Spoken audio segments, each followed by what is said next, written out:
kuwakata ndoto darigiya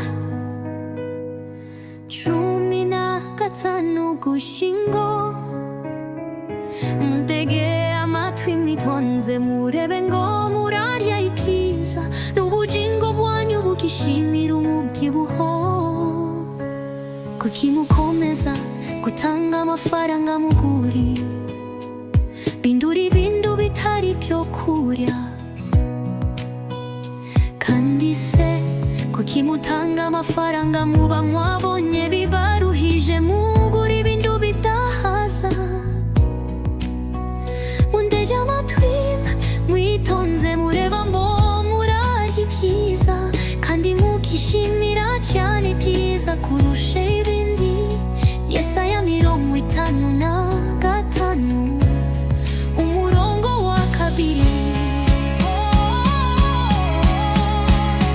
Yehova twereke icyo twakora ngo tuzagira ibyishimo mu gihe kizaza. Bemera ubutumire umukore mu ngufu umutagira urutange bibwira ko ubusambanyi ariko butuma bagira ibyishimo.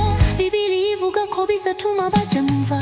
Imigani igice cya 9 umurongo wa 13, 17 na 18 wacitoye sweti iti umugore utagira ubwenge agira utugambo twinshi tareba kure kandi ntacyamenya.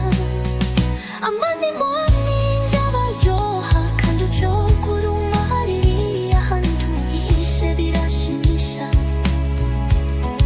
Ariko abo bantu baba bazi ko abajya mu nzu y'uwo mugore baba bashaka urupfu kandi ko abamusuye baba bageze mu mva.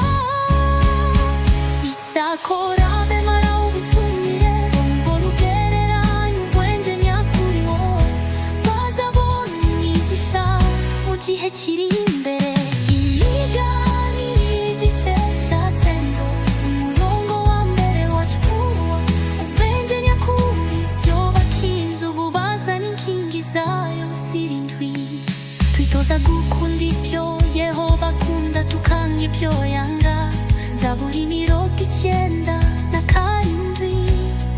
umurongo wa 10 tima bakunda Yehova mwe mwanji bibi arinda indahemuka zarazikiza akazikura mu maboko y'ababi. Gutumira abandi kugira ngo nabo babiwenje nyakuri. Ngaho duhamagara turiya hiyagere mu mugi maze tukavuga tuti umuntu wese utarabaye inararibonye nahirukira hose hano. Yabe twebukirira abantu ababera ubutumire tubagezaho twese tubona imigisha muri iki gihe. Ariko si byo gusa nidukomeza kugendera munsi yo gusobanukirwa tudakebakeba tuzabaho iteka. Imigani igice cya 9 umurongo wa 3 tumana bata